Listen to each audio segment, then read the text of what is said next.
차체 제작 시 주요 사항이라 그래서 차체를 제작할 때 어떠한 요건으로 어떤 거를 주목해서 이렇게 만들어야 된다, 차체를. 그럼 차체를 잘 만들게 하려고 하는 목적이 뭐냐? 차체를 잘 만들어야 되는 목적이 뭐냐? 그런 것도 이제 통하는데, 이 내용을 보면은 크게 네 가지가 있어요. 첫째가 사고 시 탑승자를 보호해야 된다. 차체는요, 뭐 여러 가지 엔진도 올라가고 사람도 탈 수 있고 여러 가지 있지만 이 뼈대라, 뼈대. 우리 사람은 지금 뼈란 말이에요. 틀이란 기본 틀. 사람을 보호할 수 없는 차체라면 누구도 타지 않습니다, 여러분. 네. 사고 시 탑승자 보호 같은 조건의 사고에서 가장 적은 피해. 네. 사고가 나면 다치긴 다쳐요. 근데 되도록이면 가장 적은 피해. 그래서 충돌 실험을 하잖아요. 우리가 새 차가 나오면. 그럼 등급을 매기죠, 등급을. 1등급부터 쭉 몇십 등급까지 뭐 쭉 있겠죠. 10몇 등급 있나? 하여튼 보통 우리가 보기에는 하여튼 등급이 쭉 밑에 있어요. 근데, 등급을 매겨요. 그게 바로 그 안에 그 마네킹 같은 거 있으면서 충돌하는 시험 맞잖아요. 예, 그런 마네킹이 이제 얼마나 많이 망가졌느냐, 그게 운전자가 얼마나 많이 상해를 입었느냐, 또 뒤에 탑승자 세워서 그것도 실어가지고 같이 태워가지고 얼마나 다치느냐, 안전벨트 맸을 때. 예, 그렇게 해서 확인하는 건데, 충돌 테스트 결과 등급을 매기 여러 가지 내용을 등급을 매기는데, 그 등급을 매길 때 그 기준이 되는 게 요거 사고의 탑승자 보호 조건이에요.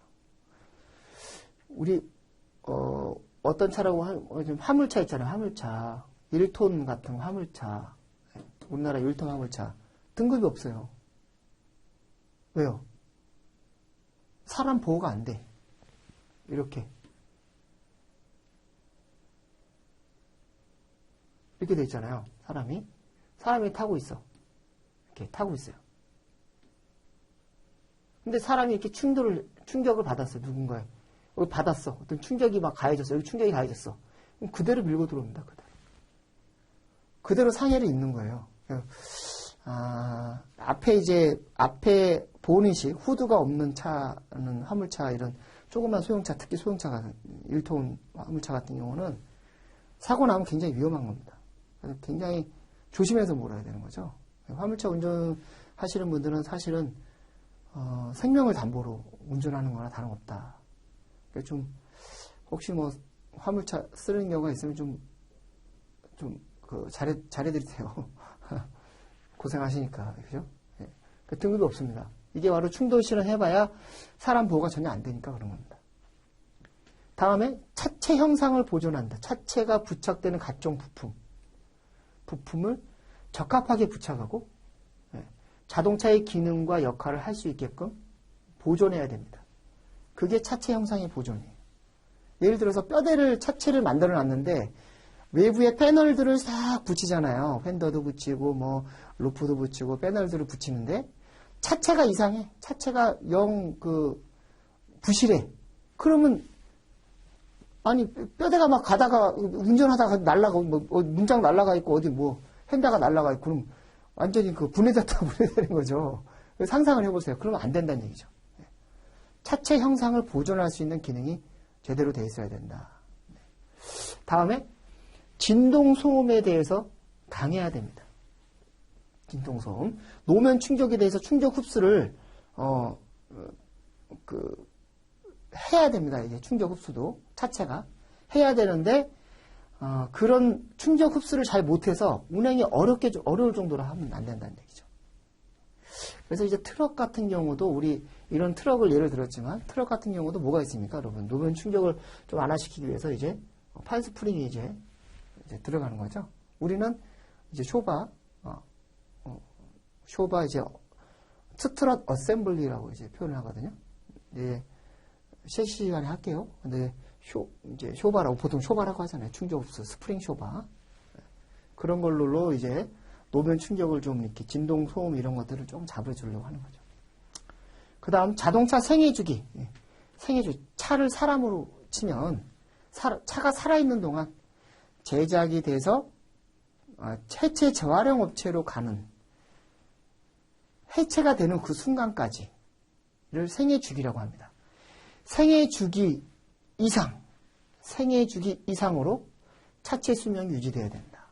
무슨 말이냐면은 우리가 해체 재활용하는 거는 이제 그냥 우리가 인위적으로 해체하는 거잖아요. 예. 인위적으로 해체 안 해도 그 차체가 유지돼야 된다는 얘기입니다. 가다가 차체가 그냥 중간에 뚝 끊어져 갖고 용접된 부분이 막 떨어져 나가고 그래서 차체가 막 두 개로 분할되고 그러면 안 된다. 이건 사고가 아니고 그냥 평상시.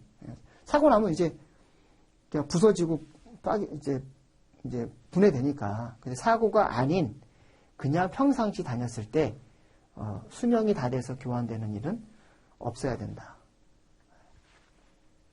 우리가 이제 상식적인 얘기 같지만 차체에 대해 제작에 대한 개요, 차체의 뭐 주요 사항에 대한 내용, 차체에 대한 어떤 그 목적, 제작 목적과 또 뒤에 뭐 붙겠죠?